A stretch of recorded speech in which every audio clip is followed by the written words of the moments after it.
tarde, boa noite, bom dia, primeiro ano! Tudo bom, galera? Nós vamos agora começar a trabalhar a frente 1, que é a frente A, capítulo 2, e aí a gente vai pegar o livro 2 e vai continuar falar sobre um tema que envolve a natureza. Olha lá! Noções de geologia. Este assunto é massa, é bro! Neste capítulo, livro 1, vamos estudar muitos fenômenos naturais no mundo e no Brasil também, do ponto de vista da sua porção sólida. Então nós vamos estudar uma parte da natureza envolvendo a estrutura sólida da Terra. Vai adiante. Bom, antes de começar, eu já quero dizer que a Terra, na sua parte sólida, possui camadas. Crosta, manto, núcleo. Crosta terrestre é a parte mais externa, mais rígida, mais dura, mais estreita. O manto é a parte intermediária, mais, vamos colocar assim, viscosa. E o núcleo é a parte mais interna da Terra. Então, a Terra possui, do ponto de vista estrutural, crosta, manto e núcleo. Recordaram lá no seu 6º ano? Legalzinho? Próximo. Aqui nós temos como se estivéssemos retirando um gomo da Terra. Então, é como se nós estivéssemos cortando uma parte da porção interna da Terra. Tá legal? Essas imagens tem tudo no seu livro, tá bom, galera? Vai adiante. Dentro das camadas da parte interna da Terra, existem também as chamadas descontinuidades, que são aquelas partes que ficam entre duas camadas. Por exemplo, entre a costa e o manto tem a descontinuidade de Morovicic. Observem, característica da descontinuidade. Olha como é que ela é instável. Então, uma descontinuidade é um terreno instável, sujeito a oscilações geológicas. O que é isso? Sujeitos a oscilações sísmicas que nós chamamos de terremotos. Então, entre a crosta e o manto, temos a descontinuidade de Morovicic. Esse nome foi inventado por esse cidadão aqui, foi ele que descobriu isso. Entre os mantos e o núcleo, nós temos a descontinuidade de Gutenberg. E abaixo, próximo do núcleo, temos a descontinuidade de Lehmann. Temos também a descontinuidade de repetir. Gente, essas descontinuidades são terrenos instáveis entre as camadas. Porque às vezes a gente acha que uma camada está aqui, a outra está embaixo dela certinha. Não. Entre uma e outra existem terrenos instáveis. Esses terrenos instáveis é que nós chamamos de descontinuidade. Está lá no seu livro também. Como é o estudo do interior da Terra? Como é que o cara descobriu essa descontinuidade? Adivinha? O interior da Terra. Existe outro mundo, como o diretor Eric Briven supôs em seu filme Viagem ao Centro da Terra, lançado em 2008? Como é a estrutura interna da Terra? E como ela pode ser estudada? Adiante. Existem dois tipos de métodos que fazem a gente estudar o que acontece na parte interna ou externa da Terra. Vamos lá. Primeiro, os métodos diretos. É aquilo que eu vejo. Direto. Superfície visível. Eu vejo um planalto, eu vejo uma montanha, eu vejo um vulcão, eu vejo um terremoto, eu vejo. Do ponto de vista da exploração dos recursos minerais, então eu estou vendo também. Então é direto porque eu vejo. O magma, os xenófilos, quer dizer, todo tipo de recurso natural que você consegue ver e que você consegue mostrar através de sondagem. Já os métodos indiretos são aqueles que você depende de estudo. Então, por exemplo, na geofísica, a gravimetria. O que é isso? Gravuras. Alguém supôs que algum tipo de desenho na rocha. O geotermismo. O que é isso? O calor da Terra. Você está pensando que a Terra aqui em cima, nós achamos que ela tem uma temperatura, e lá embaixo da nós, a 3, 4, 10 km, 100 km abaixo da gente, tem o quê? Tem um calor diferente do que nós estamos aqui. Então tem gente que estuda a gravimetria, né? O geotermismo. A densidade, cada camada tem uma densidade diferente. né, o geomagnetismo, o magnetismo de cada camada, a capacidade que ela tem de oscilar. A sismologia, o que é isso? Os terremotos. Por que no Brasil não tem terremoto de forma intensa, como tem no Japão? Como tem nos Estados Unidos, na parte oeste? Também a astronomia, através do estudo, né, dos planetas, as suas características físicas. Então aqui nós estamos mostrando, de forma esquemática, tem também no seu livro, né, os métodos de estudo da parte interna da Terra. Vamos adiante. A teoria que nós vamos estudar agora, ela também vai tentar trazer para nós um pouco uma explicação daquilo que nós chamamos de continentes, ilhas e mares. Essa teoria está nesse link do YouTube aqui.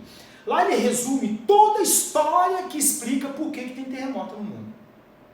Então você vai acessar esse link, e nesse link ele vai contar através de ilustrações como é que funciona isso. Como é um tema muito extenso, eu preferi só falar disso dele. A gente vai mostrar algumas coisas sobre ele, tá bom? Mas o vídeo é mais ilustrativo, vai lá.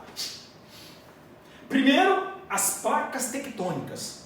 Aquele vídeo que eu passei para vocês, ele vai contar a história da origem da teoria das placas tectônicas. Aqui nós estamos mostrando uma característica interessante do planeta Terra. Primeira parte sólida, né, que é composta de crosta terrestre, crosta continental e crosta oceânica, e essas partes rochosas onde estão a crosta continental ou oceânica, ela tem movimento, então ela se desloca. Você está vendo aqui? A placa africana, ela vai nessa direção, ela vai à direita. A placa sul-americana, ela vai para a esquerda. Então aqui no meio do Oceano Atlântico, nós temos um movimento de separação das placas. Aqui, onde fica a Cordilheira dos Andes, observa aqui, ó, a placa sul-americana vai nessa direção e a placa Nazca vai nessa direção. Então elas se encontram de forma convergente. Por isso que existem movimento convergente, divergente e tangente. Vamos lá adiante. Vamos lá. Vai para frente. Aqui, se eu tivesse tirado toda a água do fundo do mar, é assim que seria o fundo do mar. Olha que interessante. O mais escuro são as áreas mais altas. O azul mais azul são as áreas que você consegue ver que tem mesmo água. Mas essa parte aqui, por exemplo, é cheia de montanhas no fundo do mar. Ó, cheia de montanhas, porque aqui as placas se movem. Esse conjunto de montanhas aqui, nós chamamos de dorsais. O que é isso? Um conjunto de montanhas subterrâneas. Vai adiante. Mais uma vez. Ó, uma dorsal aqui, uma cadeia de montanhas. Outra dorsal aqui. Então essa é a chamada dorsal do Atlântico, ou meso-oceânica. Essa é a chamada dorsal do Pacífico. São cadeias de montanhas no fundo do mar. Vai adiante. Os movimentos de placas. Então existem placas que têm movimento convergente, ó, uma vai em direção à outra, e quando uma vai em direção à outra, elas criam montanhas ou vulcões. Quando elas se afastam, tipo africana e sul-americana, e quando elas fazem movimento lateral, tipo o que acontece lá nos Estados Unidos, naquele filme, lembra? Falha de Santo André?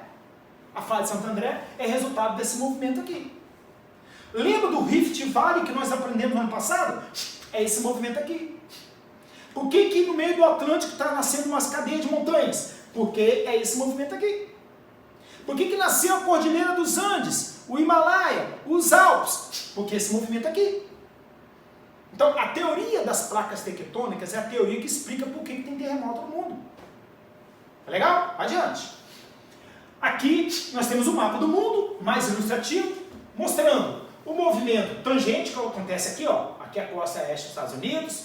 Aqui o movimento, né, de divergência. Observe, ó. Primeiro, o convergente é aqui na Cordilheira dos Andes. O divergente no meio do Atlântico. E aqui também o convergente onde está o Japão. Existe também um slide que mostra essa realidade, tá? Que é uma animação, que também é uma animação legal, mas vai adiante. Aqui nós mostramos os movimentos convergentes, o que acontece? Ó, uma placa se choca com a outra, vai adiante. Aqui, os tipos de movimento divergente, o seu livro traz tudo isso, tudo ilustrativo, ó. Convergente, oceano, oceano, oceano, continente, continente, continente. Está tudo aí explicando direitinho, tá bom? Vai adiante. O movimento divergente, continente, continente, oceano, oceano, oceano, oceano. Aqui no caso seria oceano, continente. Vai adiante. Aqui você está vendo o movimento divergente na Islândia. Olha aqui como é que é ao afastamento de duas placas tectônicas. Aqui também há um movimento lateral, que nós chamamos de tangente ou transformante. Uma placa nessa direção. Gente, isso aqui é o chamado, né, Grande Falha de Santo André, na costa oeste dos Estados Unidos. Tá bom? Outra coisa que também o seu livro trabalha: as placas tectônicas, os movimentos tectônicos, os agentes do relevo terrestre. O que são agentes do relevo terrestre? São as forças que atuam sobre o relevo e têm capacidade de modificar, de transformar, tá? De desgastar o relevo terrestre. Então existem as forças internas ou endógenas e as forças externas ou exógenas. As internas são aquelas que atuam de dentro para fora. As externas são aquelas que atuam na superfície. Então, interna, tectonismo. O que é tectonismo? É a mesma coisa que distorção, diastrofismo. No seu livro faz tudo isso, eu só estou fazendo um resumo, tá bom, galera? Então, existe um movimento de eperogênese, quando o movimento é vertical. Uma placa se desliza com a outra verticalmente. Isso acontece nas planícies, no interior, na chapada, é o movimento de eperogênese. Já a orogênese, quando o terreno se dobra, uma placa se choca com a outra, ela se dobra, nós chamamos de dobramentos. Então, o tectonismo gera epirogênese e orogênese. O vulcanismo gera as montanhas em forma de domo, que acontece quando um terreno ele vai afundando, criando um tipo de canal, vamos falar canal, mas como se fosse a boca do vulcão, e existem as erupções vulcânicas. Então, isso é tipo de uma força interna. Então, existe o tectonismo, o vulcanismo, e existe também, né, a sismicidade, os abalos sísmicos, que nós chamamos de terremoto. Tá bom? E os agentes externos são aqueles que atuam na superfície. Galera, depois a gente vai ter tempo para debater sobre esse assunto, tá bom? Porque aqui eu estou fazendo um esquema, não se esqueçam. Os rios, o que os rios fazem? Eles desgastam e acumulam. Pega o rio Itapemirim. Quando ele passa aqui, ele está levando sedimento. Lá na foz do Itapemirim, ele deposita lá. Então, ele desgasta e acumula. O que é desgastar? É transportar sedimento. O que é acumular? É depositar lá. O rio faz isso. As geleiras fazem isso. Os ventos fazem isso. E os mares fazem isso. Então, essas forças são chamadas de forças externas ou forças exógenas. Aqui, o que um agente interno faz? Percebe? Ó, vulcanismo, de dentro para fora. Tectonismo, de dentro para fora. Terremoto, de dentro para fora. São as forças internas. E, outra imagem, as forças externas são as modeladoras, as geleiras, o intemperismo, que é o desgaste que uma rocha passa, os oceanos, as águas correntes com a água do rio, o vento, tudo isso é força externa. Tá? Então, quero dizer a vocês